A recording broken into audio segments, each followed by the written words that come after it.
Sa'yo, inay, hindi ka tamad. Tandaan mo yan.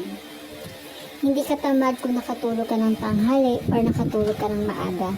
Tandaan, hindi ka zombie. Tao ka din na kailangan ng tulog. Hindi ka tamad, inay, kung gusto mo mapag-isa. Tumulala, tumunganga, huminga, paminsan-minsan. Hindi ka tamara ng paghinga. Pag-slow down at pagpapahinga. Hindi ka robot. Tao ka, inay.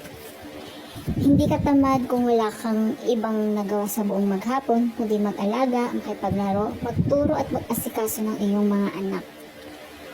Ang maramdaman ng mga anak mong pagmamahal mo at presence mo sa buhay nila this season, malaking accomplishment na yun.